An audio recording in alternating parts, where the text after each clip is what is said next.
All right, if you're unable to get these seals out of here easily with just your fingers, be very careful and use a pick. Just do it carefully. Okay, these are the ones we're going to replace right here. You have a skinny one on each side basically. Okay, so we'll have two skinny ones.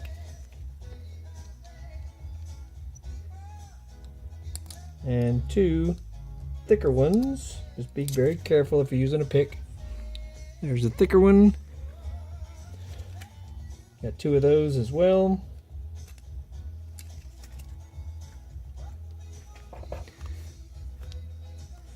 Right there.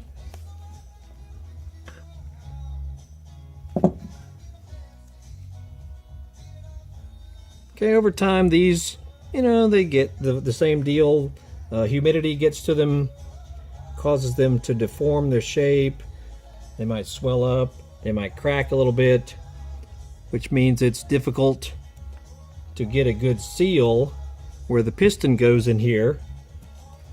This needs to be, very, very airtight.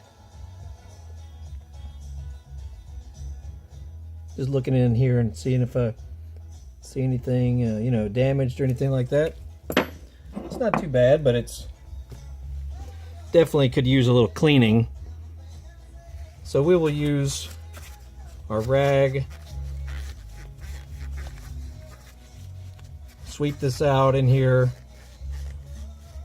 Again, as per the service manual, don't use any solvents to clean this area out. Just use clean brake fluid basically and a lint-free cloth.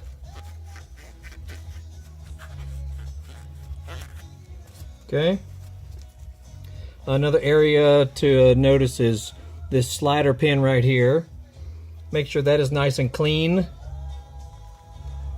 If it's in pretty rough shape with a lot of buildup on it, you may have to take your bristle brush and carefully get this cleaned off through here. These things, if this is really built up with a lot of corrosion or dirt or mud or any kind of excessive buildup right there, you got to clean that off. That will also prevent your brake pads from wearing evenly. And if I take a look at the pads that came off of this bike, you can see they were a little uneven. Now they weren't at an angle, but this one is thinner ever so slightly than the other one. It's not awful, but it is a little bit. And you can also see if your brake pads wear at an angle, like this or like this, that often means your brake pin, which we're also going to replace, that means your brake pin was in rough shape as well.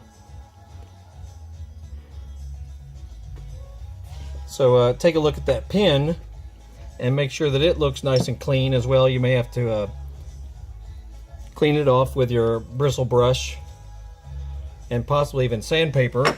But if you if you're able to, you might as well just replace it with a nice new one. It'll just help your brakes perform better, work easier, more controlled. Alright, so everything else looks pretty good in here. I might take just a little nylon brush, and just clean out various areas. Is where the pin goes right here. We'll clean that out and gently clean this area out through here, and then we'll wipe it clean with some fresh brake fluid and get ready to put her back together. So we'll be right back.